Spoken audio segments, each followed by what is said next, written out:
kami ng mga anak mo, Tony. Bakit kailangan mo kaming iwan agad?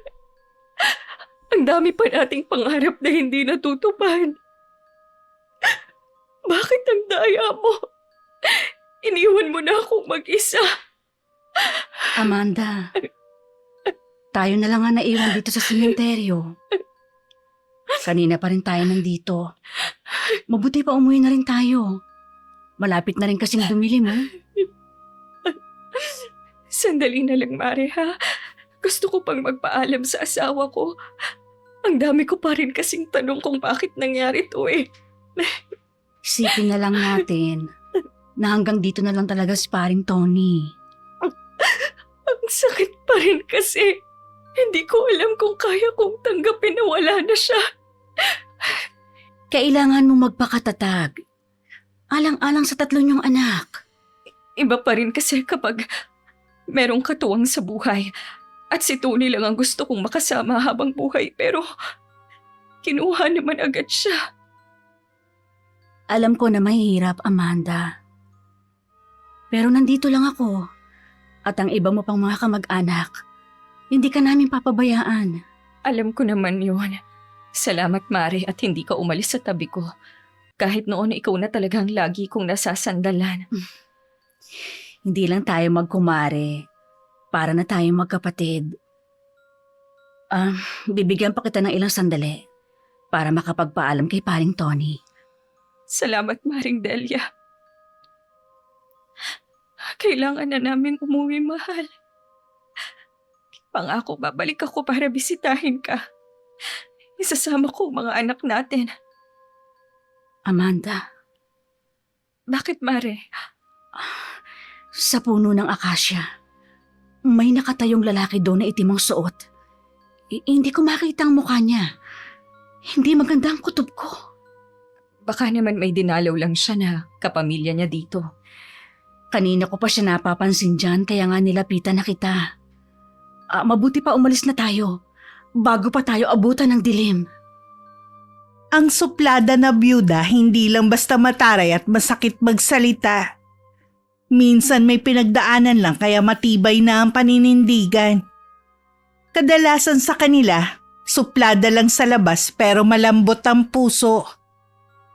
Malimit sila mahusgahan dahil sa pinapakita nilang ugali at minsan may natatamaan. Dahilan para magalit sa kanila. Ang hindi alam ng ilan, ang pagiging tahimik at mailap may lihim na kaalaman pala sa paggamit ng karunungang itim. Gamitin kaya ng isang byuda ang nalalaman para gumante. Magandang araw, Miss Gwen. Ako si Amanda. Maagang nabiyuda sa edad na 32.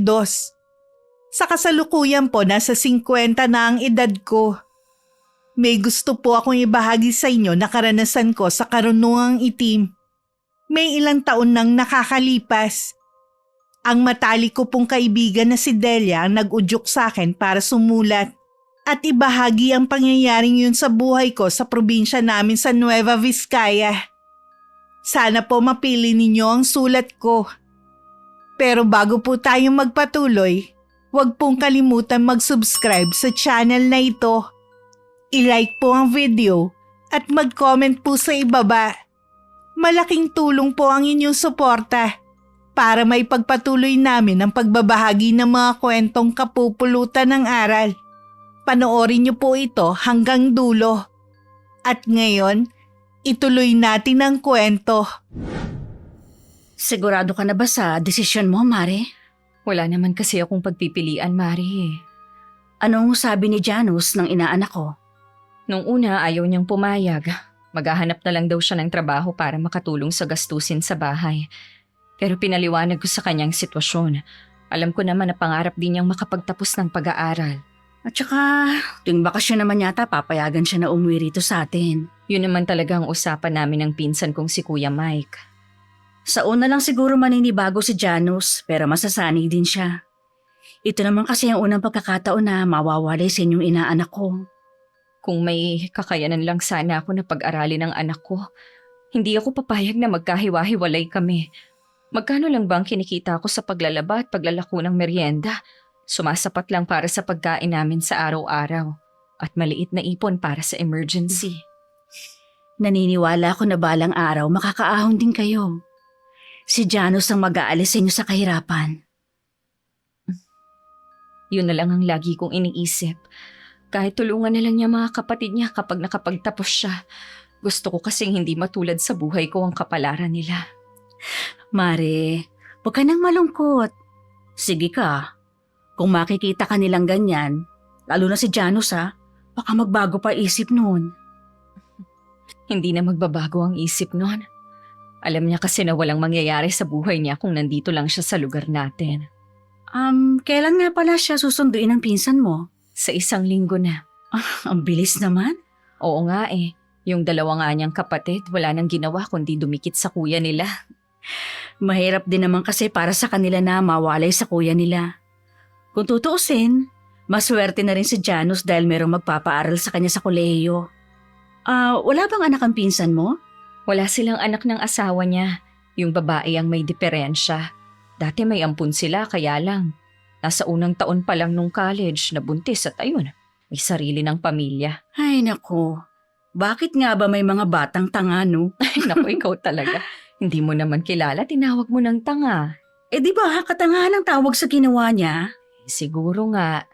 Sana kapag nandun na sa Maynila si Janus, huwag siyang mapapabarkada sa masasamang tropa. Lagi mo lang siyang papaalalahanan, Mare.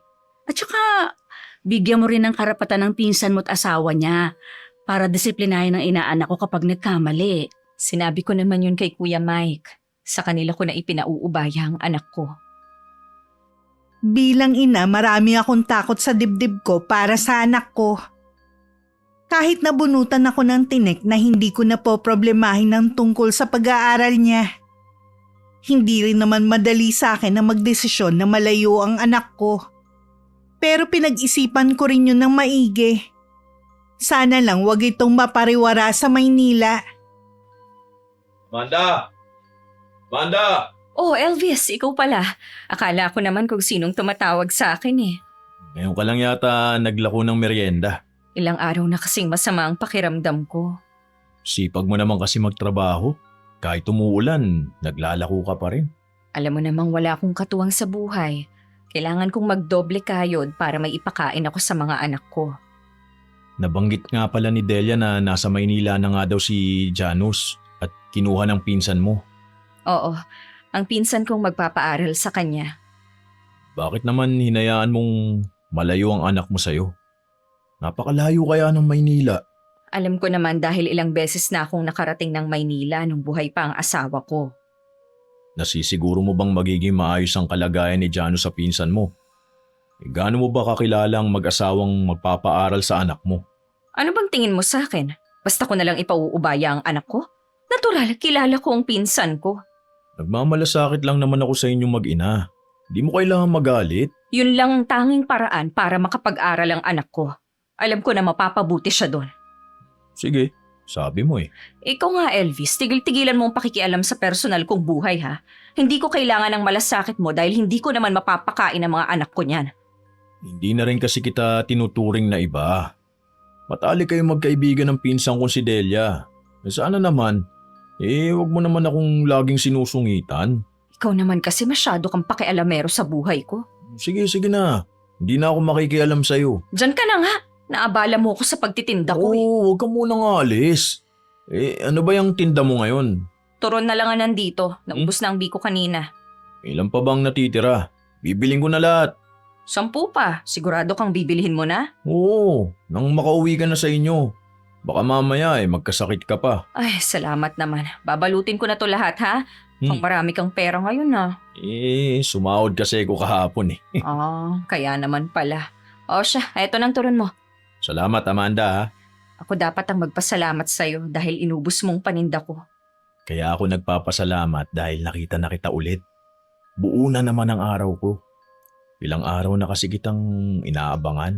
Ay nako, dumali ka na naman. Gutom lang yan. Mabuti pa kumain ka na lang ng turon. Diyan ka na. Uy! Kailan kaya babait ang babaeng yun sa akin? Di tuloy ako makadiskarte na maayos dahil lagi akong sinusupalpal. Wala na ba talaga siyang balak tumanggap ulit ng manliligaw? Kahit 4 na taon na siyang byuda? Hindi naman lingid na may pagtingin si Elvis sa akin. Gaya ko, byudo na rin ng lalaki at may isang anak na nasa 20 na ang edad. Hindi ko kilala ang naging asawa niya. Dahil sa ibang bayan sila nakatira noon. Magandang lalaki naman ito at mabait. Pero mula nang mamatay ang asawa ko sa bangungot, nangako ako na hindi na muling magmamahal. Ilalaan ko na lang ang buong panahon ko sa mga anak ko. Bata ka pa, Mari. Hindi naman masama kung bubuksan mo muli ang puso mo para sa panibagong pag-ibig. Ilang beses mo na yung sinabi sa akin at iisa pa rin ang sagot ko. Si Tony lang ang mananatili dito sa puso ko. Wala na akong balak na mag-asawa ulit. 4 na taon nang wala si paring Tony. Baka nga ito rin ang gusto niya eh. Para din may makatuwang ka sa pagpapalaki sa mga anak ninyo. Kaya ko naman buhayin ang mga anak ko kahit wala akong katuwang sa buhay. Alam mo isa sa napansin kong pagbabago sa'yo mula nang namatay si pare. Nagiging bugnutin ka. Ang bilis uminit ng ulo mo sa ibang tao at nuknukan ka pa ng suplada. Nangingilag na tuloy sa'yo yung mga tao, lalo na yung mga lalaki. Hoy, sinasadya mo ba talaga yun para hindi ka malapitan? Siguro pagod lang ako tapos wala nang ginawang mga kalalakihan dito sa atin kundi magpalipad hangin. Akala yata nila sabik ako na magkaroon ulit ng karelasyon. Minsan nababastusan na rin ako sa mga sinasabi nila eh. Huwag mo nalang pansinin ng mga yun. Ang pansinin mo, yung mga totoong may pagtingin sa'yo. Gaya ng pinsan ko si Elvis. Pwede ba, Mare? Tigilan mo nga ako sa kakatulak mo dyan sa pinsan mo. Wala siyang mapapala kahit anong gawin niya. Talaga ba? Akala ko pa naman nagpapakipot ka lang. Seryoso ako. Wala na akong balak mag-asawa ulit. Masaya na ako nakasama ang mga anak ko. At ayaw na rin nila na mag-aasawa ulit ako. Okay, sige na nga. Di na kita kukulitin sa pinsan ko. Ay, mabuti naman. Naiinis na rin kasi ako sa'yo eh. Oh, bakit naman? Kasi ang kulit mo. Pareho kayo ng pinsan mo. Ibahin na nga natin ang topic. Naiinis ka na eh. Alam mo naman na naiinis talaga ako kapag pinag-uusapan ng tungkol sa bagay na yan.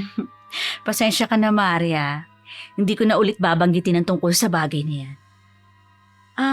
Nasaan nga pala yung mga anak mo? Kanina ko pa kasi sila hindi nakikita. Nasa kwarto nila. Mula nang umalis ang kuya nila, malimit na silang magkulong doon. Nalulungkot pa rin sila na wala na ang kuya nila? Oo. Lagi nga nilang bukang bibig eh. Sinabi ko naman sa kanila na sa bakasyon nandito ang Kuya Janos nila. Ang babait ng mga anak mo, no? Kahit mag-isa mo na lang silang tinataguyod. Yung ibang bata kasi nakilala ko, kahit pareho pang kasama ang mga magulang, grabe ang sama ng ugali. Nasa pagpapalaki rin kasi yan at paggabay ng mga magulang sa panahon na lumalaki na sila. Kaya lalo akong bumibilib sa'yo eh. Mababait din naman ang mga anak mo ah. Ibig sabihin, maayos ang pagpapalaki niyong mag-asawa sa kanila. Mabait talaga ang mga yon dahil takot sa ama. Stricto kasi si Ramon kumpara sa akin. Tama lang pala para balanse. Mahirap naman kasi kung pareho kayong mabait o di kaya parehong istrikto. Oo nga. Bukas nga pala birthday ni Tony. Pupunta ako sa puntod niya. Tuwing pumupunta ka ba sa sementeryo, nakikita mo pa yung lalaki sa ilalim ng puno ng akasya? Nung huling punta ko nakita ko siya. Hindi naman ako natakot dahil may ibang tao din naman dun sa sementeryo. Sino kaya ang taong yun? Ang sabi ng caretaker doon, baka meron lang din daw dinadalaw doon. Nakita na daw ba niya yung taong yun? Hindi pa raw. Wala nung makita ko siya nung araw ng libing ni paring Tony. Iba na ang kutob ko sa taong yun. Kaya yung bilin ko sa'yo tuwing nagpupunta ka sa puntod ng asawa mo huwag mo kakalimutan. Oo, para ka talagang nanay kong magsalita. Para din naman yung sa kapakanan mo. Kaya huwag kang tumawa-tawa dyan Oo na, alam ko na yun. Kinabukasan pagkaalis ng mga bata papuntang eskwelahan, nagtungo na rin ako sa sementeryo. Nagdala lang ako ng bulaklak at kandila. May mangilan-ngilan na ang nandun para dalawin ang puntod ng kanilang mga mahal sa buhay. Nag-usal lang ako ng dasal bago sumulyap sa puno ng akasya, kung saan laging nakatayo ang lalaki. Nang mga sandaling yon, wala ito sa kinatatayuan nito. May 1 oras din ako nandun bago umuwi. Kalimutan mo na si Maring Amanda. Nag-aaksaya ka lang ng oras mo eh. Meron na ba siyang nagugustuhan? Meron. Sino? Yung dati pa rin niyang asawa. Ibig bang sabihin, wala na talaga siyang balak na mag-asawa ulit? Oo. Kaya kung ako sa'yo, Elvis, ibalig mo na lang sa iba yung pagtingin mo. Alam mo naman na si Amanda lang ang gusto ko eh. Eh ano nga magagawa natin? Asawa pa rin niya yung mahal niya. Kung hindi nga dahil sa mga anak niya, malamang sumunod na rin siya kay paring Tony. Basta, hindi ako susuko. Alam ko, balang araw mababaling din ang pagmamahal niya sa akin. Hindi ka ba marunong maawa sa sarili mo? Lagi ka na lang niyang binabara tuwing nag-uusap kayo at sinasalong kasupladahan ng kumari ko. Naiintindihan ko naman siya dahil nakukulitan na nga sa akin. May itsura ka naman. Hindi ka mahihirapang humanap ng iba. Kung ako sa'yo pansinin mo na lang si Maricel. Sino? Si Maricel, yung teacher. Huh? Matagal na yung may gusto sa'yo eh.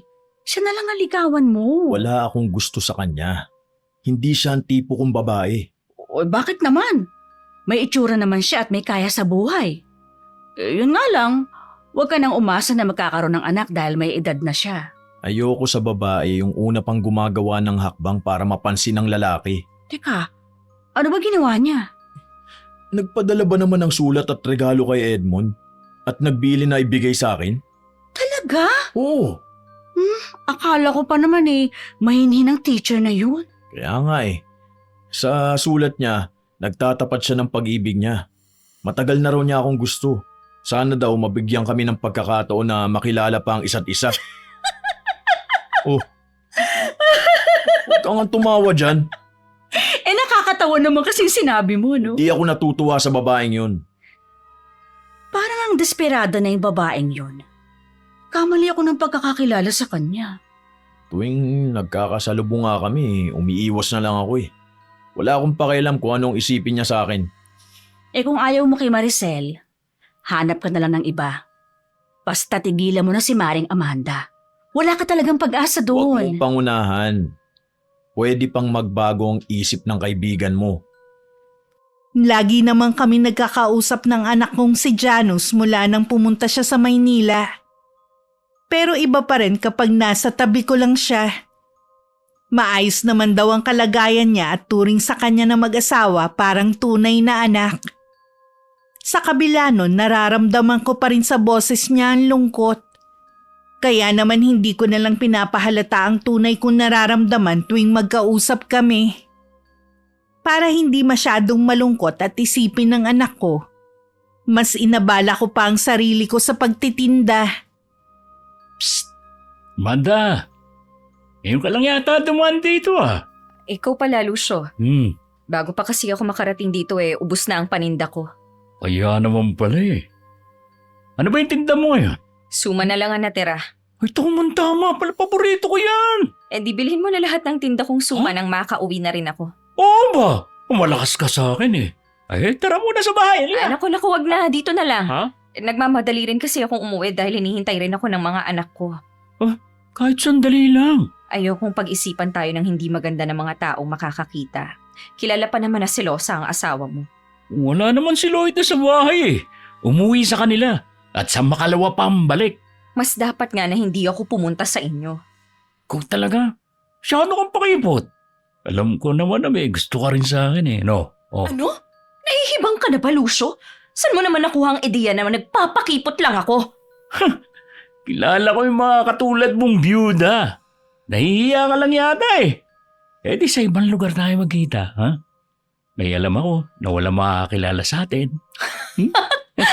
Hindi mo ako lubusang kilala. Ha? Kahit mahati pa ang lupa sa kinatatayuan natin, hindi ako sasama sa'yo. Magkaroon ka naman ng hiya? Wow! May pamilya ka na, nagagawa mo pang sabihin sa akin yan? Hindi mo ako madadaan sa pagsusuplada mo, Isang araw, ikaw na mismo ang lalapit sa akin, ha? Nagpapatawa Tumatawa ka ba talaga ha? Hindi darating ang araw na yun kahit itaga mo pa sa bato! Teka, saan ka pupunta? Yung binibili ko sa'yo, hindi mo pa binibigay. Sa iba ko na lang to ibebenta! Hoy, huwag mo namang idamay ang paninda sa galit mo. Magpapamerienda ako sa mga gumagawa sa bahay eh. Bigay mo na rito kung ayaw mong pumunta sa bahay. May tindahan naman dito, dun ka na lang bumili. Hindi kasi ako tumatanggap ng pera galing sa katulad mong manyakis. Ganon ha? O sige, subukan mong lumapit.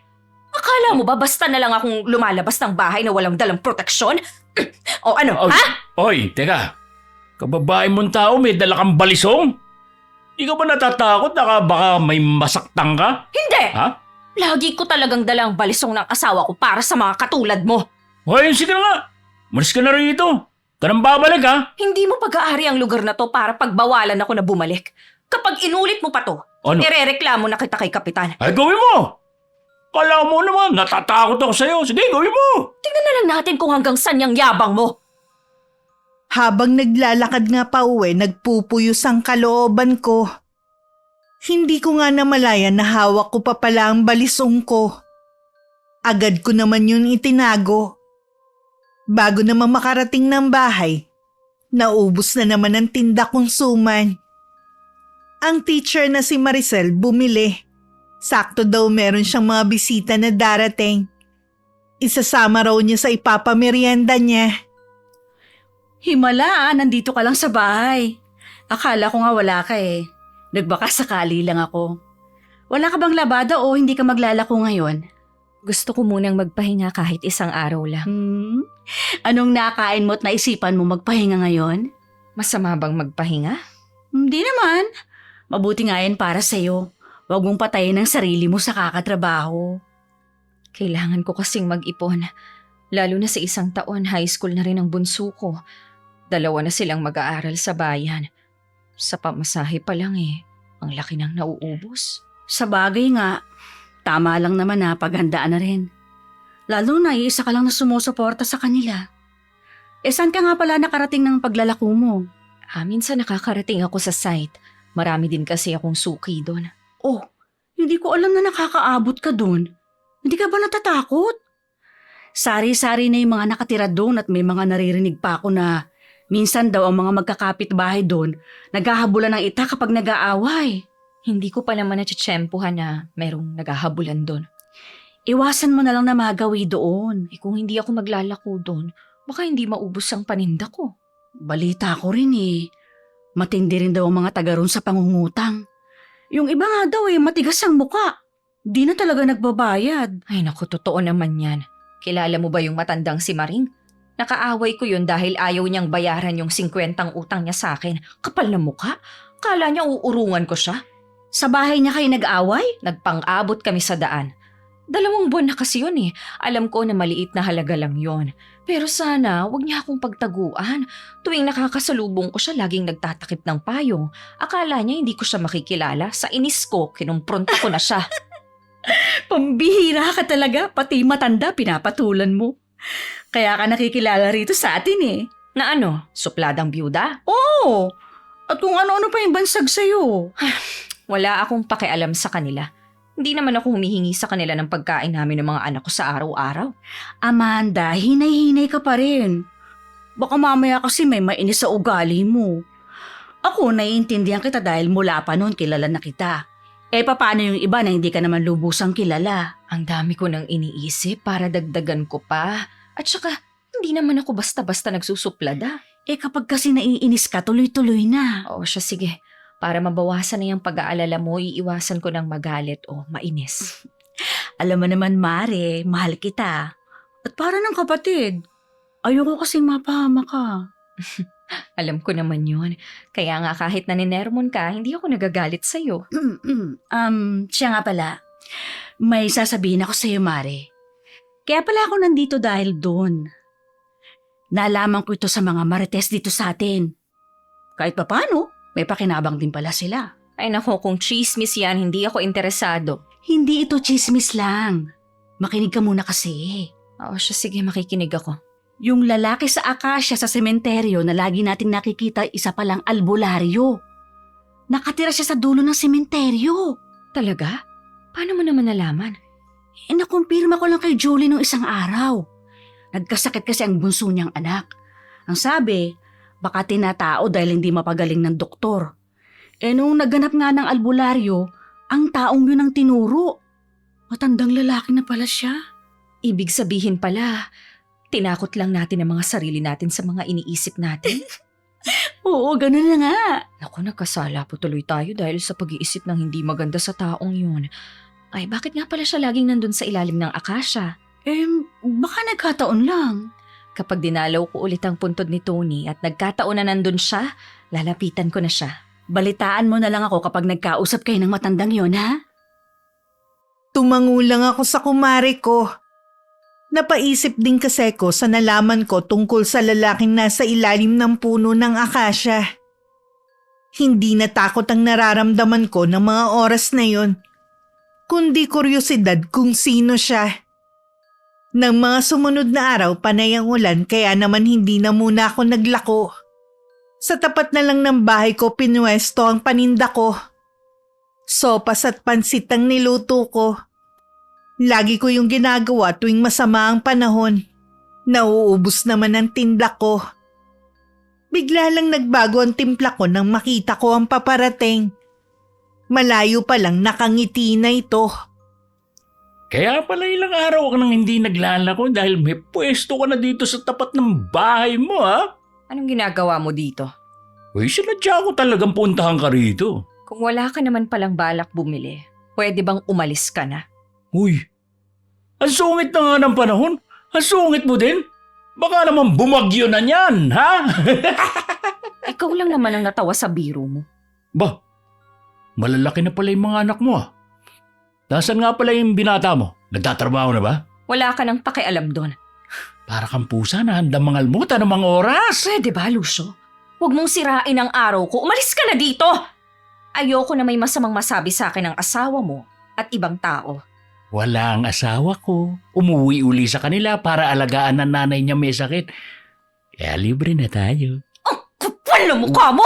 Oy. Ang akala mo sa akin, ha? Kaladkaring babae? Nagmamalinis ka pa. Yung iba nga dyan, buhay pa yung asawa, meron ng kalandi ang iba eh. Ikaw pa kaya na byuda, di ba? Huwag mo kong itulad sa kanila, ha? Dahil hindi ako papatol sa'yo! Kunwari ka pa. Puging-pugi ka kaya sa akin, ha? Bibigay ka rin balang araw. Baba talaga ng tingin mo sa mga katulad kong biyuda, no? Kahit tubuan ka na ng ugat dyan, hindi kita papatulan! Pakipot ka masyado. Kitang-kita naman ang pagkasabik dyan sa mga mata mo eh, ha? Kapag ako ginusto mo, araw-araw, madidiligan ka. Bastos ka! Oy, Kapag bakit? hindi mo talaga ako tinigilan, irereklamo na talaga kita! Lagi mo na lang sinasabi yan. Di mo naman ginagawa. Sinusubukan mo talaga ako, ha? Sige, hintayin mo ang sabi na galing sa barangay. Oh, pati ikaw, hihintayin ko. Buisit! Mabuti na lang umalis na. Kapal ng muka.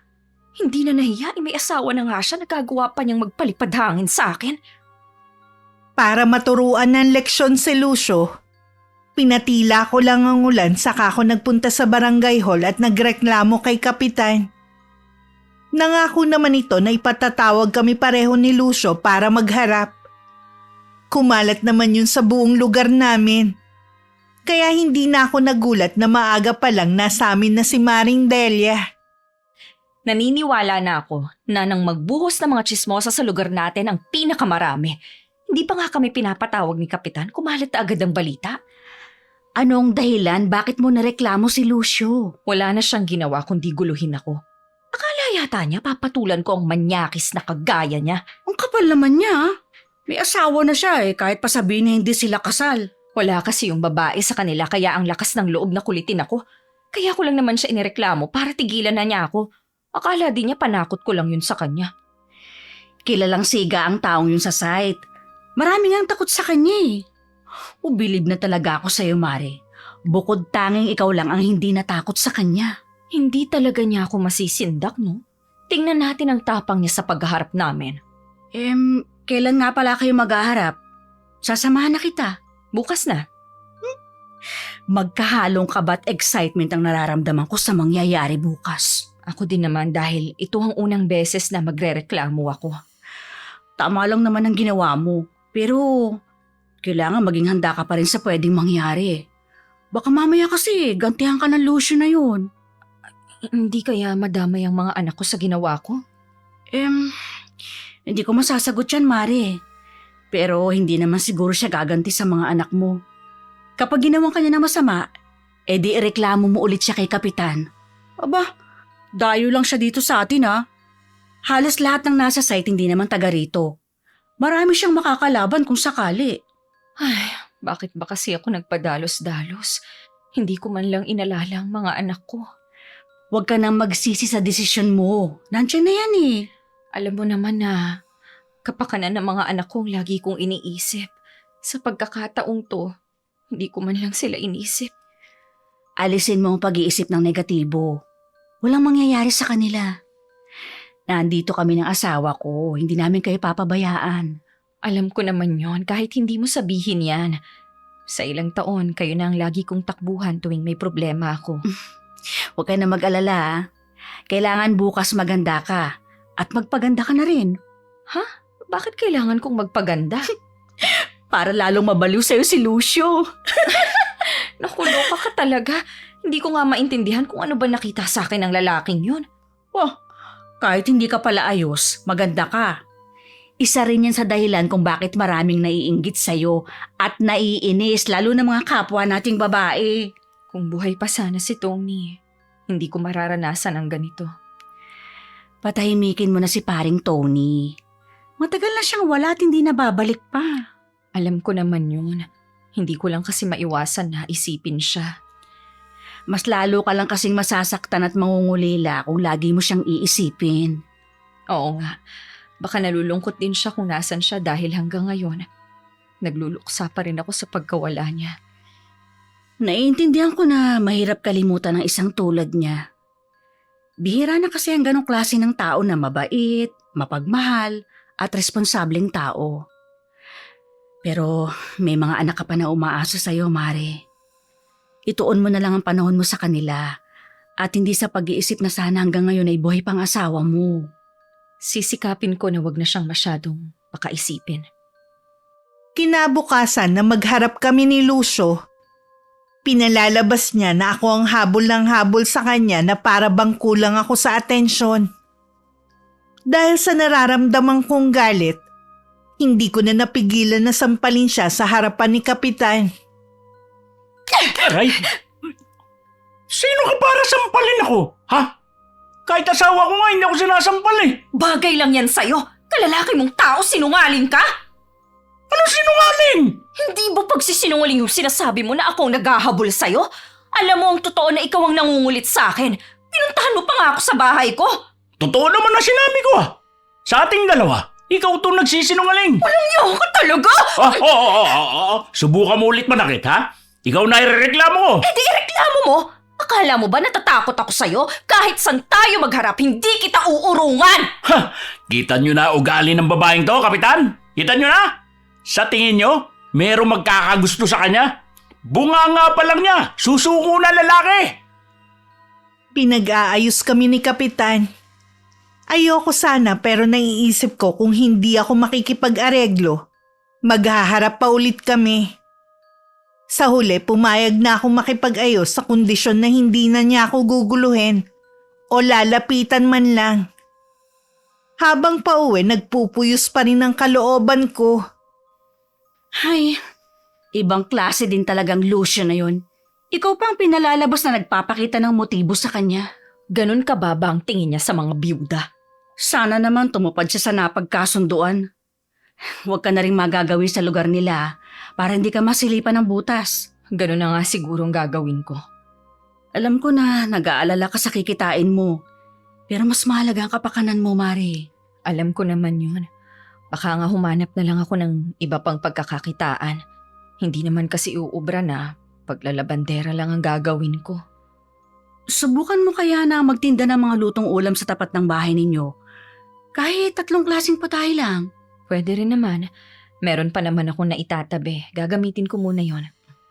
Huwag kang mag-alala. Hindi naman habang buhay ganyan na magiging kalagayan ninyong mag-iina. Kapag nakatapos na si Janus, meron ka ng katuwang.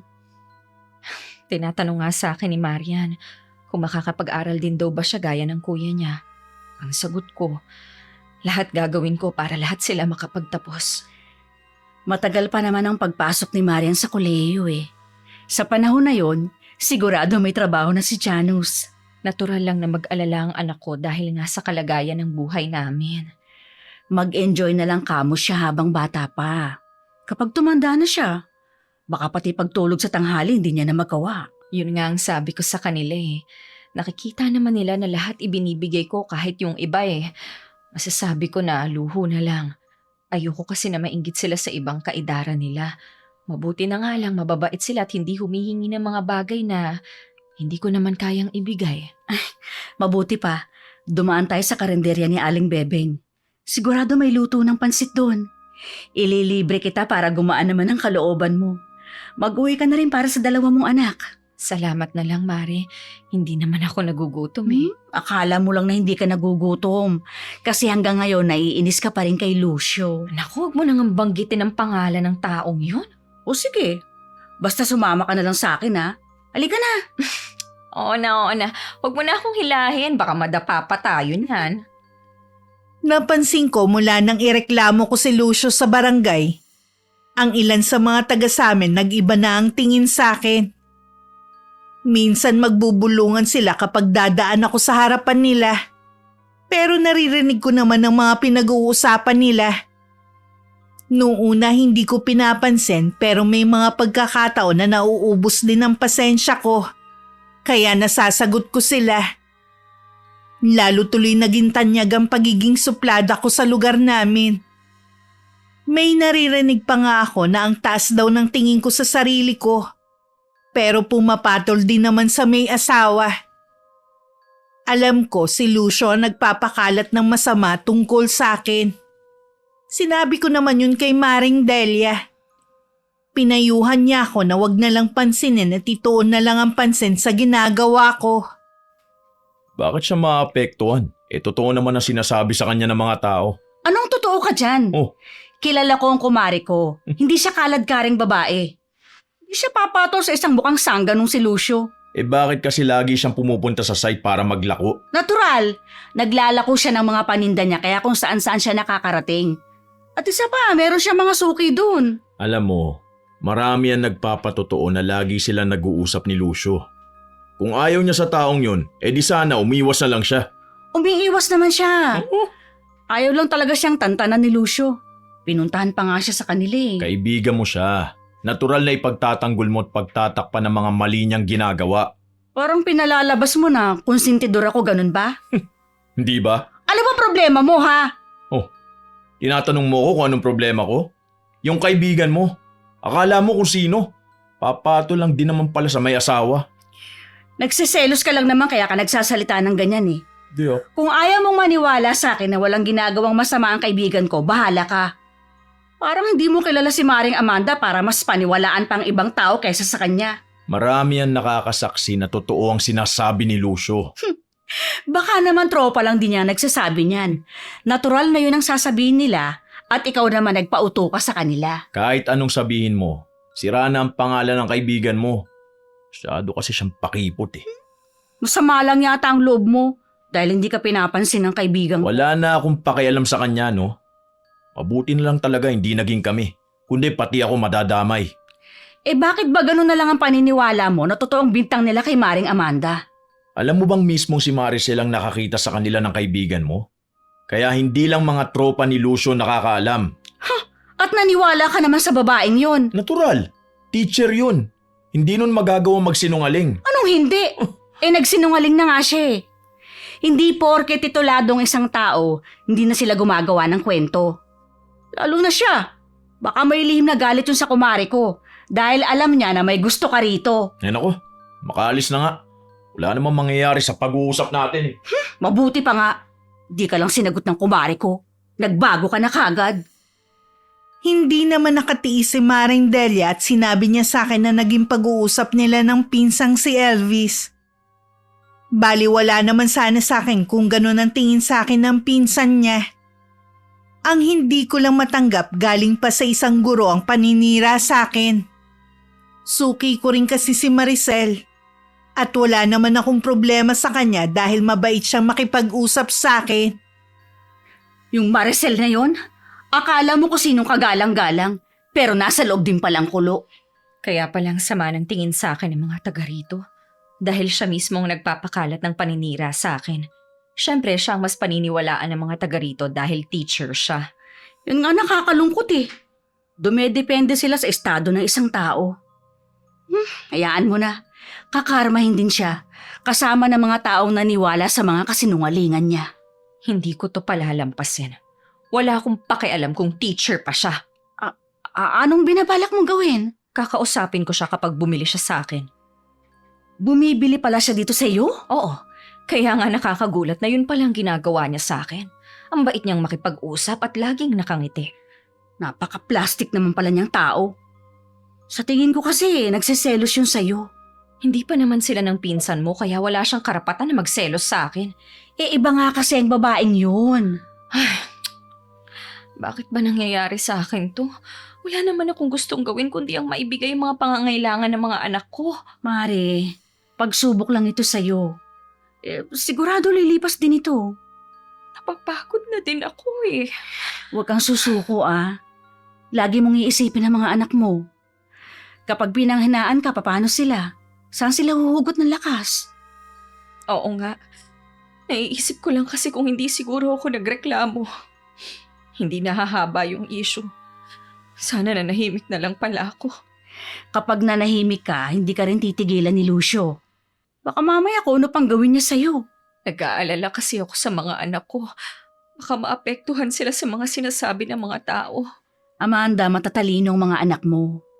Hindi sila basta maniniwala at magpapaapekto sa sasabihin ng mga tao. Oo nga. Sana lang lumipas na to. Nagsasawa na rin kasi ako. Mare, yung pinag-uusapan natin parating na. Ngiting-ngiti pa ang bruha na akala mo walang masamang ginawa. Mabuti naman pumunta ka, Teacher Maricel. Gusto sana kitang kausapin sa mga ikinakalat mong kasinungalingan tungkol sa akin. Kitang-kita naman ang pamumutla ng mukha ng babae. Hindi rin siya makatingin sa akin ng diretso. Halatang guilty agad. Huminga muna ako ng malalim bago ko itinuloy ang sasabihin ko. Itinatanggi naman ng babae ang lahat ng paratang ko. Kahit nga sinabi ng kumari ko na umamin na ang pinsan nitong si Elvis. Hanggang sa umalis, hindi talaga siya umamin. Ang tigas talaga ng pagmumukha ng teacher na yon. Hanggang sa huli hindi talaga umamin. Kahit hindi siya umamin, ang mahalaga na sabi ko na sa kanya lahat ng gusto kong sabihin. Dahil sa mga tulad niya, magkakasala ka talaga. Siguradong meron na namang ikakalat ang babaeng yon. Na ano, inaway ko siya? Oo. Gagawa na naman yan ng kwento para pasamain ka. Wala na akong pakialam. Kahit wala naman kasi akong ginagawang mali, palalabasin pa rin nila na masama ako. Hahayaan mo na lang na batuhin ka ng masasamang salita? Oo. Bigla kasi akong napagod eh. Tsaka kasalanan ko rin naman. Hindi ako marunong makisama. Lagi na lang ako nagsusuplada nun, kaya walang kumakampi sa akin. Ayos lang, sanay naman akong mag-isa. Ano ka ba, Mare, no? Hindi ka nag-iisa. Dito ako para sa'yo, no? Nahihiya na nga rin ako sa'yo. Lagi na lang kitang inaabala. Huwag ka nga magsalita ng ganyan. Hindi ka abala sa akin kahit kailan. Pasensya ka na ha, ang drama ko ngayon. Ayos lang yan. Dumarating talaga sa buhay natin yan. Ang mahalaga, na ilalabas mo yung nasa loob mo. Basta, huling beses na to na maaapektuhan ako sa kanila. Wala na akong pakialam kung ano pang tingin nila sa akin. Nakarating naman kay Elvis ang naging pag-uusap namin ng teacher. Imbis na ako ang kinausap niya, ang pinsan niya ang kinumpronta niya. Ang bilis naman magsumbong sa'yo ng babaeng yun. Tapos, mali naman ang sumbong sa'yo. Wala talagang pinipili ang talas ng dila ng kaibigan mo. Wala na ba talaga siyang kahihiyan sa sarili niya, ha? Ang dapat mahiya yung Maricel na yon. Natuloy ng teacher, palagawa ng kwento. Hindi mo lang kasi matanggap na nakakahiya yung kaibigan mo. Elvis, nandun ako nung kausapin ni Maring Amanda ang babaeng yun. Todo tanggi nga siya kahit nung sabihin na ikaw mismo ang nagsabi. Bakit kasi kailangan nyo pang kumprontahin yung tao? Dahil nga sinisiraan niya yung kaibigan ko.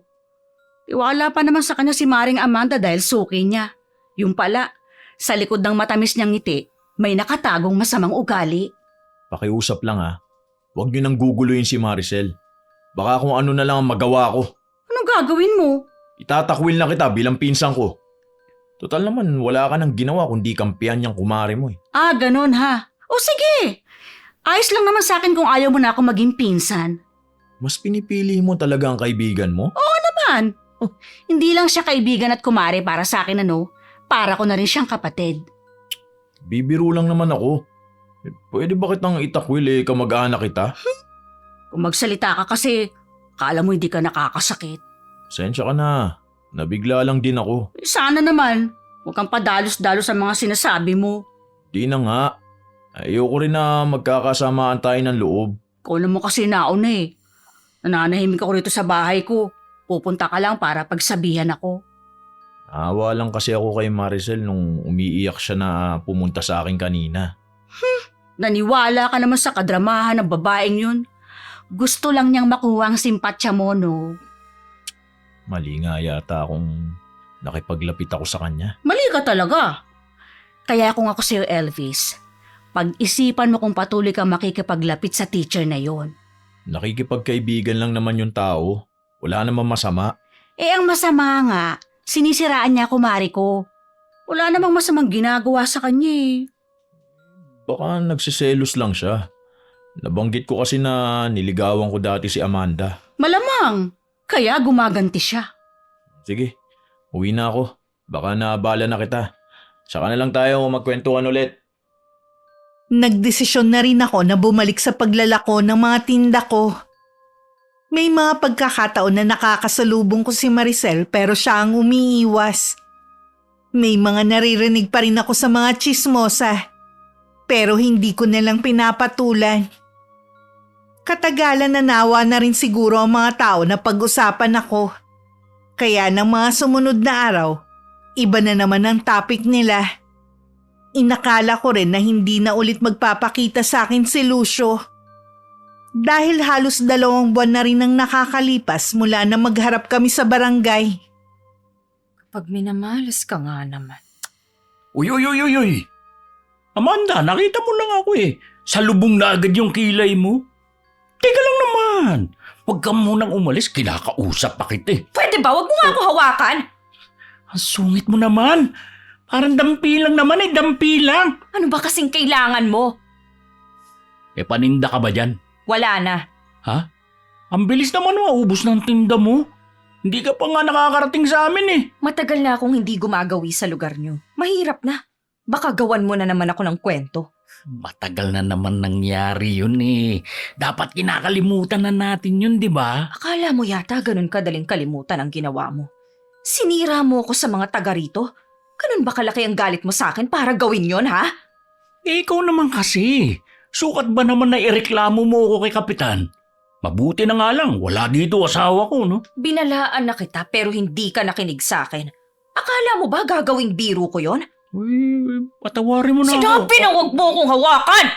Di ka ba makaintindi? Wala ka pa rin pinagbago. Mas tumindik pa nga Hindi mo pa nakikita kung sino ako. Kaya kung ako sa'yo, layuan mo na ako. Ayan ka na naman Nananakot ka na naman. Hindi ako nananakot lang. Oras na hindi mo pa ako tigilan. Sinasabi ko sa'yo, magsisisi ka. Uy, paano kung hindi nga kita tingilan? Lalo na ngayon. Hindi na babalik yung asawa ko. Ano gagawin mo, ha? Hindi mo magugustuhan. Yun lang ang masasabi ko. Uy, teka, Amanda! Huwag ka munang umalis, Puwisit na yun. Ano kaya ibig niya sabihin? Dahil abala kami sa pagtatalo ni Lucio, hindi namin napansin si Elvis na nasa di kalayuan na tahimik lang na nagmamasid. Pero nakahanda kung sakaling may gawin sa akin ng lalaki. Nang makaalis ako, tsaka naman siya lumapit kay Lucio. Totoo nga talaga na gawa-gawa mo lang ang mga paninira mo kay Amanda. Di ka na naawa sa tao? Uy, sobra na kasi yung babaeng yun. Kaya tama lang naturuan ko ng leksyon, di ba? Ha? Sa palagay mo sa ginawa mong yun, magugustuhan ka pa niya? Nakikita ko sa mga mata ni Amanda ang matinding galit sa'yo. Nagpapakipot lang ang babaeng yun. Makikita mo. Bibigay din yun sa akin. Kilala ko si Amanda. Oh. Hindi ang katulad mo magugustuhan niya. Uy, kung hindi niya ako magugustuhan, mas lalong hindi ka niya magugustuhan. Akala mo yata, hindi ko alam na pinopormahan mo si Amanda, ha? Tumigil na ako sa pangungulit sa kanya. Kaya dapat ganun din ang gawin mo. Pinapaya mo lang ang sarili mo. Uy, wag mo nga ako utusan, ha? Binalaan ka na niya. Bahala ka kung ayaw mo makinig. Kala naman niya matatakot ako kapag nireklamo niya ako uli kay Kapitan. Subukan lang niyang gawin yun. Mas matindi pa gagawin ko sa kanya. Tignan ko lang kung may mukha pa siyang ihaharap sa mga taga rito. Sa sinasabi mo, mas lalo mo lang pinatututuhanan na masama kang tao. Ay, wala akong pakialam sa opinion mo. Subukan mo lang gawan ng masama si Amanda. Ako makakalaban mo. Talaga? Hindi ako natatakot sa'yo. O kahit kanino. Tigas din talaga ng mukha mo, no? Hindi lang mukha ko matigas. Ha? Pati katawan ko. Kaya kung ako sa'yo, ha? Maawa ka dyan sa patpatin mong katawan. Huwag mo akong hamunin. Baka magsisi ka sa huli. Huwag kang humaharang dyan sa daan ko, ha? Eh ano ngayon kung malaki ang katawan niya? Kala naman niya matatakot ako sa kanya. Kahit lagi akong sinusungitan ni Amanda, di ko pa rin maiwasan na mag-alala sa kanya. Bumalik pa naman siya sa paglalako niya. Halos 1 linggo na akong hindi nakakapagtinda. Ilang araw na kasi kong nilalagnat. Sa ngayon, mabuti-buti na ang lagay ko pero nanghihina pa rin ako at walang ganang kumain. Gusto ko na nga sanang bumalik sa paglalako pero pinipigilan ako ng mga anak ko. Magpagaling daw muna ako bago bumalik sa pagtitinda. Kung hindi ko pa nakasalubong ang mga anak mo, hindi ko malalaman na ilang araw ka na palang may sakit. Kumusta na ang pakiramdam mo? Ayos na naman ang pakiramdam ko. Gusto ko na ngang magtinda eh. Pinipigilan lang ako ng mga anak ko. Tama ang mga anak mo, Amanda. Tingin ko sa'yo hindi ka pa talaga magaling eh. Maputla ka pa oh. Sayang kasi ang kikitain ko kung nandito lang ako sa bahay. Kapag lumalayang sakit mo, mas lalo kang mawawala ng kita. At baka pati ang ipon mo magastos mo pa. Lalo lang kasi akong nangihina dito sa bahay eh. Ay nako, wag naman sanang matigas ang ulo mo. Para din naman sa'yong sinasabi namin ng mga anak mo. Sige na nga, magpapahinga na lang ako hanggang bumalik ang lakas ko. Mabuti naman at nakinig ka rin. Ay, siya nga pala. May nakapagsabi sa akin na hindi ka pa rin pala tinitigilan ni Lucio. Hindi pa nga. Lalo na ngayon na hindi na daw babalik ang asawa niya. Ay naku, kinakabahan tuloy ako sa pwede niyang gawin sa'yo. Hindi ako natatakot sa kanya. Binalaan ko na siya. Oras na hindi niya ako tigilan, magsisisi talaga siya. Mataas pa rin siguro ang lagnat mo, no? Kung ano-ano kasing sinasabi mo eh. Siguro nga. Dinalang kita ng saging at ulam. Kumain ka ha para lumakas ka kagad. Hanggang ngayon kasi wala pa rin akong ganang kumain. Gusto mo bang ipatawag ko yung albularyo na nakatira malapit sa sementeryo? Hindi naman ako tinatao eh. Magaling din daw yun maghilot. At lahat ng sakit kaya niyang pagalingin. Sige na, pumayag ka na magpatingin sa kanya. Oh, siya, sige na nga, bahala ka na. Ipapasundo ko siya sa asawa ko. Maiwan mo na kita ha? Makalipas ang kalahating oras kasama na ni Maring Delia ang albularyo. Tinurap-kurap ko pa ang mga mata ko. Baka kasi namamalikmata lang ako sa nakikita ko. Ang matandang lalaki kasi sa harapan ko malaki ang pagkakahawig sa namayapa kong asawa.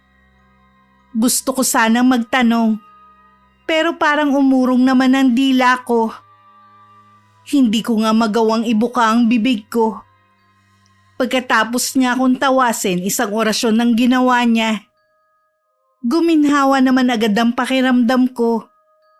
Hanggang sa makaalis siya, hindi ko nagawang itanong ang naglalaro sa isip ko. Mare, Bakit? Nagugutom ka ba? hindi. Yung albularyo kasi. Kamukha ng asawa mo. Nagulat nga din ako kanina nang makita ko siya ng malapitan. Noon kasi, nakita ko lang siya sa malayo kaya hindi ko napansin na magkahawig sila ni paring Tony. Iba ang pakiramdam ko sa kanya. May palagay ako na may kaugnayan siya sa asawa ko.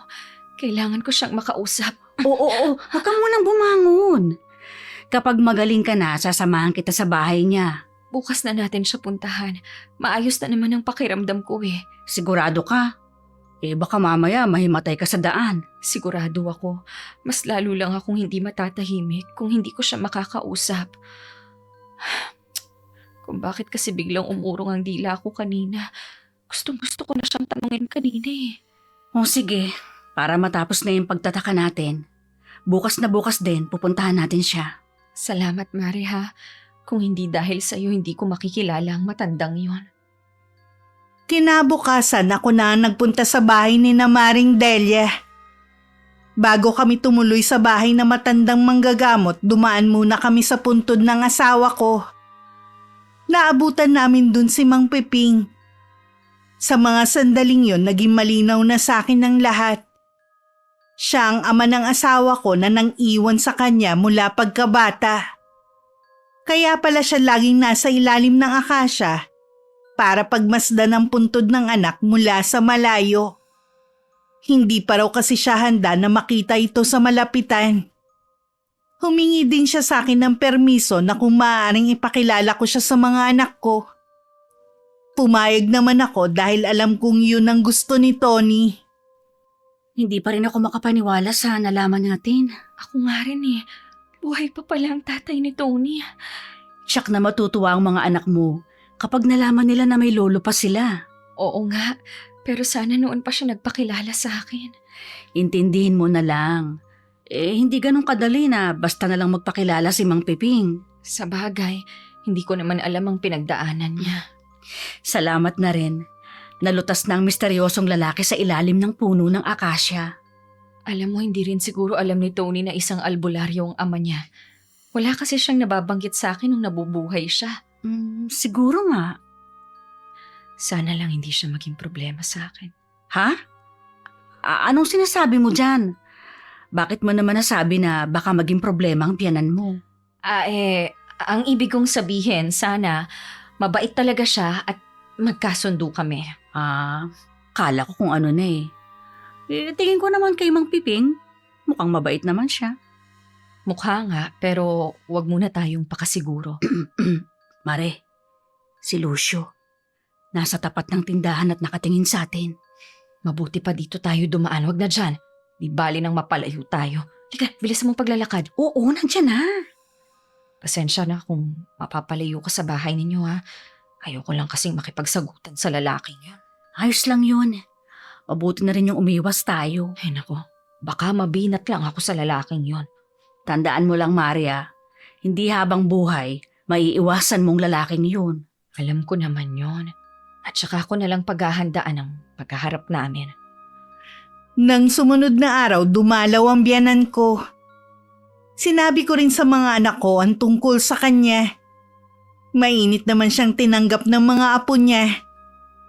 Noon ko lang ulit nakita na ganun kasaya ang mga anak ko. Siguro nakikita nila sa lolo nila ang namayapa nilang ama.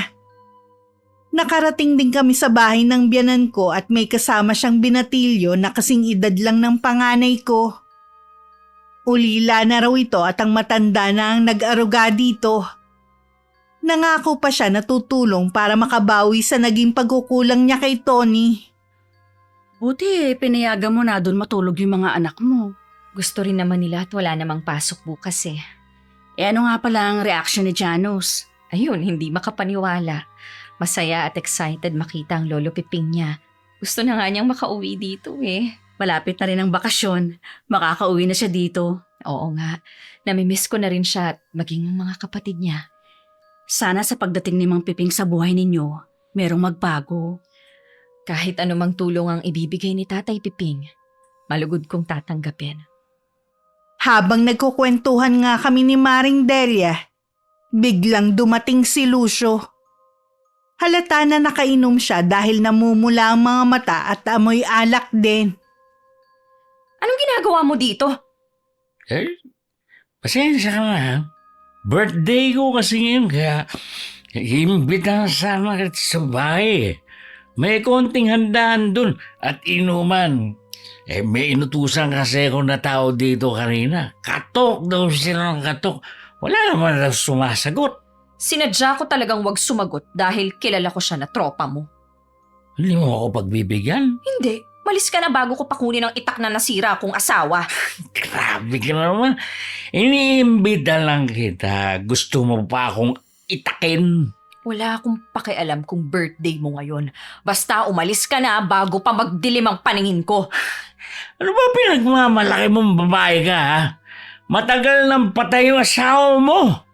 Kahit anong hinagpis ang gawin mo, hindi na siya babalik dito.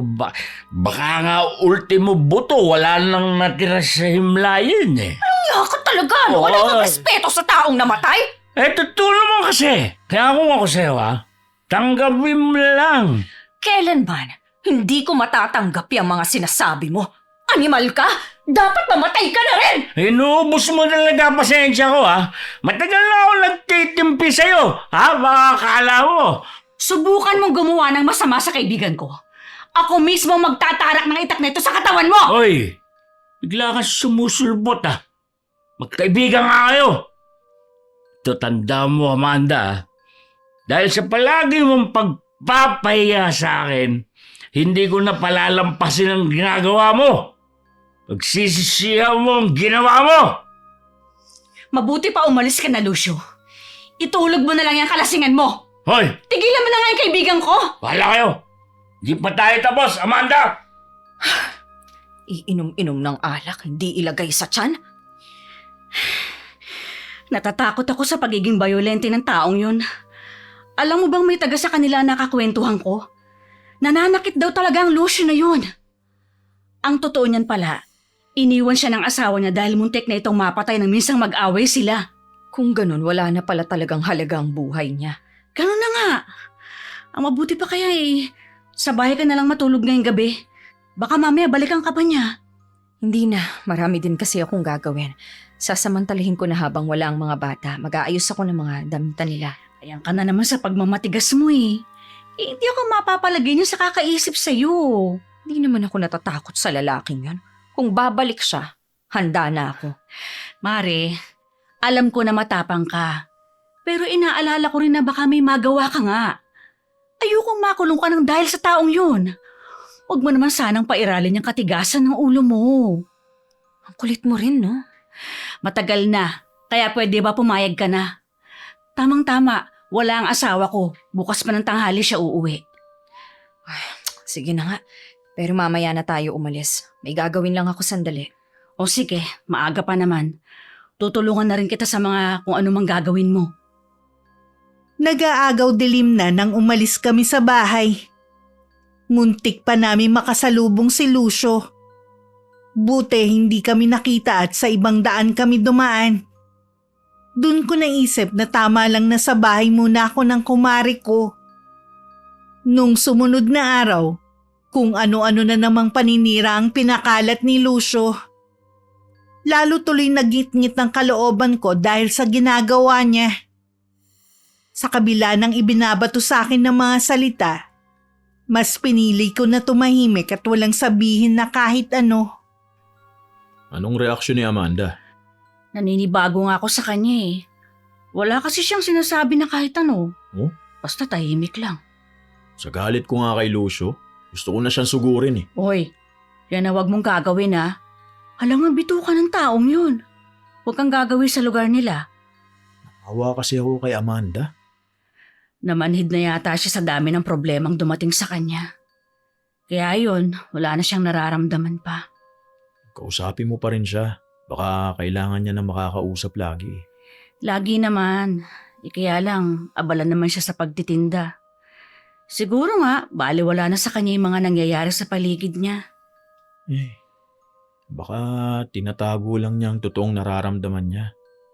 Kung ahayaan lang sana niya akong makalapit kahit bilang kaibigan, dadamayan ko siya. Bang klase ka rin ha. Sa kabila ng pagsusuplada sa'yo, gusto mo pa rin manatili sa tabi niya. Gusto ko rin siyang maging kaibigan gaya mo. Siguro, ang saya natin kung tatlo na tayo, no? Sigurado yun. Kaya lang, imposible pa sa ngayon. Huwag ka na malungkot yan. Kapag nagkausap kami ni Maring Amanda, ikukwento ko sa kanya kung gaano ka nag-aalala sa kanya. Malay mo, baka bigla siyang bumait sa'yo. Kahit di mo naman gawin yan eh. Ang importante sa akin, matapos na ang problema niya. O sige, aalis na ako. Pupuntahan ko siya sa kanila, baka nandun na siya. Habang papunta sa bahay namin si Maring Delia, nakita niya si Lucio. Walang nagawa ang kumari ko kundi kausapin muna sandali ang lalaki. Delia, kina Amanda ka ba pupunta? O, sa kanila. Bakit? Ay, sabay na tayo. Katapos ng mga ginawa mo, may lakas ka pa talaga ng loob na pumunta sa kanila? Sinadya ko talaga yun. Para mapilitan siya na tanggapin na ako sa buhay niya. Sa ginagawa mo, lalo lang lumalayo ang loob niya sa'yo. Sa pagkakataong ito, kinamumuhi ang kanyang talaga. Uwe, daw naniniwala sa'yo. Nagpapakipot lang ang kaibigan mo eh. Alam ko, nasasabik na rin siya na magkaroon ng makakasama. Bahala ka na nga sa buhay mo. Sarili mo lang naman ang pinakikinggan mo eh. Uwe, alam nga namang makinig ako sa'yo. Sige lang. Oras na karmahin ka, maaalala mo rin ang mga sinabi ko sa'yo. Kasalukuyan akong may ginagawa ng mga oras na yon. Wala rin ang mga bata at sinadya ko rin na isara ang buong bahay para magmukhang walang tao. Ayoko kasing may makaabala sa akin. Kaya naman nung marinig ko na tumatawag sa akin si Maring Delia, hindi ako sumasagot hanggang sa maramdaman ko na umalis na siya. Lumipas pa ang ilang araw bago ako nagpakita sa kanya. Abala ka yatang masyado ah. Tuwing pumupunta kasi ako dito, saradong-sarado yung bahay niyo. Baka nagkakataon lang na hindi pa ako nakakauwi kapag pumupunta ka dito. Sana, dumaan ka naman sa bahay bago ka umuwi galing sa pagtitinda mo. Pagod na rin kasi ako nun para makipagkwentuhan pa. Alam mo, naninibago talaga ako nitong mga nagdaang araw sa'yo. Bakit mo naman nasabi yan? Wala ka kasing sinasabi tungkol sa ginagawa ni Lucio. Di ka malang nagpapakita ng galit. Kung sakali bang gawin ko yan, titigilan niya ako. Mababago pa ba ang pagtingin sa akin ng mga tao? Hindi nga siguro. Pero nakakapanibago pa rin. Hayaan na lang natin, lilipas din yan. Ang mahalaga wala akong ginagawa na masama sa kanila. Oo nga, karma na ang bahala sa kanya. May gagawin ka ba ngayon? Wala naman, bakit? Tinatanong pa ba yan? Siyempre, gusto ko makipagkwentuhan sa'yo, no? Namiss ko nga ang kwentuhan natin. Alam mo bang minsan nakasalubong ko si Lucio? Kapal lang mukha na nagpapagala-gala pa at gusto ka pang puntahan. Hayaan mo na lang siya. Mapapagod din siya sa ginagawa niya. Lalo kasing lumakas ang loob niya nang iwan siya ng asawa niya. Huwag na lang natin pag-usapan yan. Kumain ka na lang. Nagluto ako ng sopas. Wala yata mga bata ngayon. Nandun sila sa lolo nila. Pinadalhan ko nga rin ng sopas. Ano yun? Kanina ko pa naaamoy nagsindi ka ba ng kandila? Oo, kanina para mawala ang amoy sa kusina. Ganun pala yun. Siguro napansin ni Maring Delia na wala ako sa mood kaya maya-maya lang nagpaalam na siyang uuwi. Gusto ko na talaga siyang umuwi dahil meron pa akong gagawin. Nang makalis nga siya, sinara ko na ang pinto at mga bintana. Ang hindi ko alam, bumalik muli ang kumari ko dahil may nakalimutan siyang sabihin sa akin. Pero ganun na lang ang pagtataka niya nang makitang sarado na ang bahay ko. Naiiling na lang siyang umalis. Baka gusto lang magpahinga ng tao. Kung bukas nga naman ang bahay at wala pa siyang kasama, baka bigla may dumating. Iba talaga ang kutob ko Iba kasi ang kinikilos niya nitong mga nakaraan. Ano naman kaya ang gagawin ng kaibigan mo? Maliban sa abala sa paghahanap buhay. Di ko alam Iba kasi ang nababasa ko sa mga mata niya. Puno ng galit at kalungkutan. Ikaw talaga. Kung ano-ano napapansin mo sa kaibigan mo dahil hindi lang niya pinapatulan ng mga issue sa kanya. Yun na nga eh. Masyado siyang kalmado sa nangyayari. Sa palagay mo, may binabalak siya? Baka kasi napuno na siya at nagbabalak ng gumanti kay Lucio. Sa paanong paraan naman siya gaganti dun sa tao? Hindi ko nga alam eh, kaya nag-aalala ako. Sana lang isipin niya yung mga anak niya at wag siya magpadalos-dalos. Kang praning dyan, hindi gagawa ng labag sa bata si Amanda. Ay, naku, kung ano-ano tuloy pumapasok sa utak ko. Baka gusto niya rin mapag-isa. Hayaan mo muna. Huwag mo munang kulitin at baka tuluyan ng mainis sa'yo. O sige, hindi ko na muna siya pupuntahan sa kanila. Tama yon. Kahit ba matali kayong magkaibigan may pagkakataon din na kailangan mapag-isa ng kaibigan mo. Ay bako, saan ka nga pala galing? Sa bahay ni Lucio. Ano? Di ba sinabihan na kita na huwag kang pupunta doon? Gusto ko lang siyang kausapin. Baka mapakiusapan ko na tumigil na siya. Huwag ka na ulit pupunta doon ah. Baka mamaya na ikapahamak mo. Kaya kong sarili ko. Huwag mo ko alalahanin. Paano kung maunahan ka? Alalahanin mo Elvis, baluarte niya yun at marami siyang tropa sa lugar nila. Inausap ko nga rin si Kapitan Hindi daw sila pwedeng umaksyon hanggat walang nagrereklamo. Anong magagawa niya? Papag-aayusin lang naman niya ang dalawang panig. Hindi naman yun ang solusyon eh. Kaya nga Pwede nga lang sana na humiling ng masama sa kapwa. Ay nako, ginawa ko na noon pa. Alam ko na nag-aalala si Maring Delia sa akin. Kaya nang matapos ko ang ginagawa ko, ako na mismo ang pumunta sa bahay niya makaraan ng ilang araw. Maring Amanda, mabuti naman na padalaw ka. Baka kasi nagtatampo ka na dahil hindi na tayo nakakapagkwentuhan. Pasensya ka na ha. Marami lang talaga akong ginagawa. Ayos lang. Naintindihan ko naman yun. Mm. Ay, dito tayo magkwentuhan. Mahangin dito. Ay, di ka ba naglako ngayon? Hindi na muna. Gusto ko rin kasing magpahinga. Pakiramdam ko kasi pagod na ako. Sipag mo naman kasi. Tapos, pagod pa ang isip mo. Mula ngayon, hindi na mababagabag ang isipan ko. Anong ibig mo sabihin? Hindi na kasi ako guguluhin ni Lucio. Nagkausap na ba kayo? Hindi pa. O paano mo naman na siguro? Alam ko lang. Nagtataka na talaga ako sa iyo ah. Pag-usapan na lang natin ang ibang bagay. Huwag na yang nagbigay ng sakit ng ulo sa akin. Sige na nga. Baka tama nga si Elvis. Gusto mo lang mapag-isa nitong mga nakaraang araw. Kamusta nga palang pinsan mo? Yun, nag-aalala nga rin siya sa iyo eh. Siya kasi ang nakakakwentuhan ko nitong mga nagdaang araw. Nabanggit ko na hindi tayo nagkikita. Sana makahanap na siya ng tamang babae para sa kanya. Talaga bang walang pag-asa sa iyo ang pinsan ko? Sinabi ko na sa iyo ang dahilan ko at hindi na magbabago ang desisyon ko. Okay, tanggap na rin naman niya eh. Gusto nga lang sana niya na maging magkaibigan kayo. Sige, walang problema sa akin.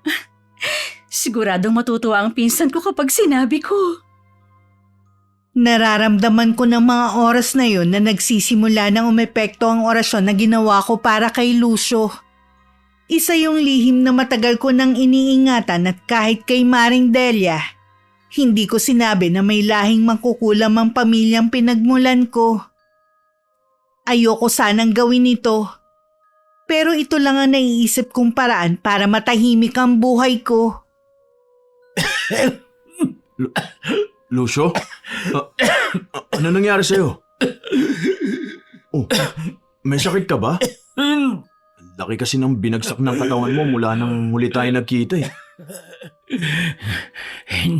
Hindi ko alam, pre.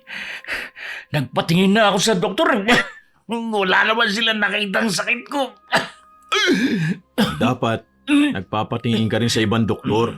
Minsan kasi, hindi agad nakikita ang sakit. Ginawa ko na yan. Oh, 3 doktor na tumingin sa akin pero iisa yung resulta eh. ganun ba? Gusto ko sanang magpatingin sa albularyong si Mang Piping. Pero patanggi siya na gamutin ako. Bakit kaya? Hindi daw niya ako kayang gamutin eh. Hindi ko alam kung bakit ayaw niya akong gamutin. Baka ang dahilan niya yung ginagawa mo kay Amanda. Kaya anong pakialam niya sa ginagawa ko kay Amanda? Di mo ba alam? Si Mang Piping ang ama ni Tony. Ha? Ano ka mo? Totoo ba yan? Oo. Kung ayaw kanyang gamutin, humanap ka na lang ng ibang albularyo. Wala nga akong alam eh. Si nanay na bahalang maghanap. O paano? Alis na ako. May pinuntahan lang kasi ako sa banda rito sa inyo. Hindi ko naman alam na makikita kita. Sigurado ko. Masaya kang makita akong ganito, no? Na ganito ang kalagayan ko. Kahit kailan, hindi ko ikinatutuwa na makita ang kapwa ko na nagdurusa. Hindi ako naniniwala. Kahit iparating mo pa to kay Amanda. Ikinuwento naman ni Elvis sa pinsan niya naging pagkikita nila ni Lucio. Hindi naman nagulat si Maring Delia dahil naniniwala siya na baka yun na ang karma ng lalaki. Kala mo kasi kung sino siya. Ayun, umpisa na ng karma niya. Tumanggi nga raw na gamutin siya ni Mang Piping. Hindi talaga siya gagamutin nun ano. Di ba bawal tanggihan ng mga albularyo ang mga lumalapit para magpagamot? Oo, pero baka naman doktor ang kailangan ni Lucio at hindi albularyo. Sinasabi naman ng mga manggagamot kapag hindi nila kayang gamutin eh. Bakit ganun? 3 doktor na daw ang tumingin kay Lucio. Pare-pareho ang resulta. Aba malay ko. Sa dami ng kasinungalingan ng taong yun, hindi ko alam kung alin ang paniniwalaan sa mga sinasabi niya. Eh baka nga pati yung biyana ni Amanda, ginagawan din niya ng kwento na ayaw siyang gamutin. Sa tingin ko naman, nagsasabi siya ng totoo. Para na rin nakaganti si Amanda sa taong yun. Yun nga rin ang naisip ko eh. Pupuntahan ko nga siya para balitaan. Siguradong hindi pa niya yan alam. Hindi naman kasi yun nakikipagkwentuhan sa ibang tao eh. Naabutan ako ni Maring Delia na nagsasampay sa may bakuran namin. Tipid naman akong ngumiti sa kanya at niyaya siyang pumasok muna sa loob ng bahay. Siguro importante ang sadya mo. Hindi ka naman kasi pumupunta dito ng ganito kaaga. Eh hindi na kasi ako makapaghintay kaya pumunta na ako dito. Ano ba yun? May sakit pala si Lucio. Sobrang payat nga daw nung makita ni Elvis. 3 doktor na daw ang tumingin sa kanya pero hindi pa rin matukoy ng doktor ang sakit. Ganun ba? Ito pa ha, lumapit daw siya sa biyenan mo pero tumanggi si Mang Piping na gamutin siya. Baka naman hindi albularyo ang kailangan niya. Siguro nga. Dapat maging masaya ka na dahil kinarma na siya. Ayokong maging masaya. Tama nang malaman ko na naghihirap na siya ngayon.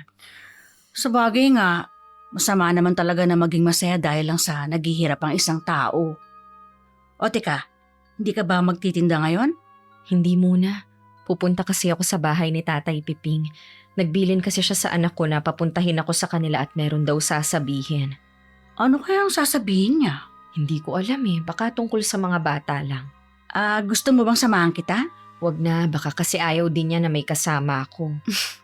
O sige, balitaan mo na lang ako ha? Parang alam ko na ang dahilan ng pagpapatawag sa akin ni Tatay Piping. Siguradong may kinalaman yun sa ginawa ko kay Lucio. Nang pumunta nga ako, yun agad ang sinabi niya. Napayuko na lang ako habang nakikinig sa sinasabi niya. Hindi raw niya magagamot ang taong yon dahil babalik sa akin ang ginawa ko. Nakiusap na lang siyang bawiin ko ang sumpa pero hindi ko na rin magagawa. Dahil naisagawa ko na ang huling orasyon. Kitang-kita ko sa mukha niya ang pagkadismaya. Pero magsisiman ako, wala na rin akong magagawa. Ay! Tara! Ang sakit! Para pinupunit ang katawan ko. Tulungan niyo ako. Inay! Inay, tulungan niyo ako. Dalhin niyo na ako sa ospital! Hindi ko na kaya! Ang nangyari kay Lucio kumalat sa lugar namin. Nagbigay din yun ng takot sa mga tao dahil lang nangyayari daw dito. Sintomas na merong kumukulam sa lalaki. May ilan na nanaigang awa. Ang iba naman nagsasabi na tama lang yun sa lalaki dahil sa ginawa nitong pananakit sa asawa dati. Habang nakikinig ako sa mga pinag-uusapan ng mga tao, nararamdaman kong may mga matang nakatitig sa akin. Nalingunan ko si Maricel na namimilog ang mga mata at puno ng takot ang kabuuan nito. Para bang alam niya na ako ang nasa likod sa nangyayari kay Lucio. Isang imbing ngiti lang ang ibinigay ko sa kanya. Sapat na para mabilis siyang umalis. Pinagdarasal na raw ni Aling Tasing ang kamatayan ng anak niya. Hindi na daw kasi ito natutulog at hirap na hirap sa nararamdamang sakit. Ano daw ba ang kalagayan ni Lucio ngayon? Sabi ng mga nakakita, nagkaroon na daw ng butas ang buong katawan nito. At sa loob, meron na mga uod na namamahay. Tama nga ang sinasabi ng ilan, may kumukulam sa kanya. Pero sino naman kaya? Wala naman ako nababalitaan na may mangkukulam sa lugar natin. Pinuntahan nga siya ni Tatay Piping para bigyan ng halamang gamot para kahit papano maibsan ang nararamdamang sakit. Palagay ko, ilang araw na lang itatagal niya. Pero sadyang pinahihirapan siya eh. Yan kasi ang kabayaran sa lahat ng mga ginawa niya. Hindi porke siga siya at malaki ang katawan, wala na siyang makakatapat. Ay, munti ko nang makalimutang sabihin. Nagpaalam na daw si Teacher Maricel sa pinsan ko. Saan siya pupunta? Lilipat na daw sa ibang lugar. Ayaw na raw tumira dito sa lugar natin. Ang sabi pa ni Elvis, takot na takot daw ang itsura nung nagpapaalam sa kanya. Pinapag-ingat pa nga daw siya. Ay, baka natakot sa nangyari kay Lucio. Duwag naman pala. Magaling lang magkalat ng paninira. Mabuti nga umalis siya rito sa lugar natin. Nabawasan yung kinaiinisan ko. Ang arte-arte niya kasi, no? Hanggang ngayon kumukulo pa rin ang dugo ko sa kanya dahil sa ginawa niya sa'yo. Kung sakali man, pwede na siyang dalawin ni Elvis sa bago niyang titirhan. Akala ko nga din, papupuntahin niya si Elvis sa lilipatan niya. Pero sinabihan daw siya nito na ayaw nang makita ang pinsan ko. Ayaw daw niyang magkaroon ng kaugnayan sa mga taga rito. Ang weird, no? Siguruhin lang niya na mapapanindigan niya ang sinabi niya. Bigla ko lang naisip. Hindi kaya alam niya kung sinong kumulam kay Lucio? Kaya ganun na lang ang takot niya? Hindi ko masasagot yan. Wag na nga nating isipin pa yung babaeng yung. Good luck na lang sa kanya sa bago niyang lilipatan. Sakto na 10 araw, naubos na ang kandilang sinindihan ko na ginamit ko sa orasyon. Senyales yun na nawalan na ng buhay si Lucio. May tumulo na luha sa mga mata ko. Hindi ko alam kung para saan yun. Siguro sa kaibuturan ng puso ko pinagsisisihan ko rin ang ginawa ko. Kay Maring Delia ko nabalitaan na inilibing agad ito. Dahil ang kabaong pinagkukumpulan ng napakaraming langaw. May lumalabas din daw na masangsang na amoy mula rito. Ang pangyayaring yun ang nagbigay daan sa mga taga sa amin na huwag tularan ng lalaki sa ginagawa nitong masama sa kapwa. Bagamat nananatiling palaisipan kung sino ang nasa likod ng nangyari dito, hanggang ngayon hindi na rin naman napag-uusapan yun. Ang ginawa ko ang dahilan para mas lalo pa akong lumapit sa Panginoon. Dahil sa paghingi ng kapatawaran. Makalipas ang ilang taon, ipinagtapat ko rin kay Maring Delia ang ginawa ko. Hindi naman niya ako hinusgahan dahil mas naniniwala siya na minsan ginagamit tayong instrumento para tapusin na ang kasamaan ng kapwa natin. Sa kasalukuyan masaya naman ako sa piling ng mga anak ko. Tuluyan na rin akong hindi nag-asawa. Sa mga nagtatanong kung ano nangyari kay Elvis, May kinakasama na siya at masaya silang namumuhay sa kabilang bayan. Hanggang dito na lang po ang sulat ko, Miss Gwen. Sana may napulot kayong aral sa kwento ko at nakapagbigay na rin ako ng inspirasyon sa mga nakikinig sa channel nyo. Wakas. Maraming salamat mga solid abangers. Kung nagustuhan niyo po ang kwento, huwag pong kalimutang suportahan ang channel sa pamamagitan ng pag-subscribe, pag-like at pag-comment. Huwag niyo rin pong kalimutang mag-subscribe sa channel ni Impong, Ikalawang Yugto, at kay Kuya Louie Horror Stories. Hanggang sa susunod, God bless! Ibig sabihin pala, tinakot lang natin ang mga sarili natin sa mga... Ikaw ay nabitin tuloy yung tawa ko. Sige. Okay po. Sungit na nga ng panahon. Ang sungit mo din. Baka bumagyo niya na. Ano? Baka bumagyo niya na. Eh di, hahayaan mo na lang na batuhin ka ng masasamang balita. Oo. Ay, hindi. Sa ginagawa mo, lalo lang lumalayo ang loob niya sa'yo. Sa pagkakataong ito, kinamumuhian ka niya na talaga. Uwe, hindi ako naniniwala. Uulitin ko nga. Gusto nga lang sana niya na maging kaibig. Kaya kung ako tayo, kaya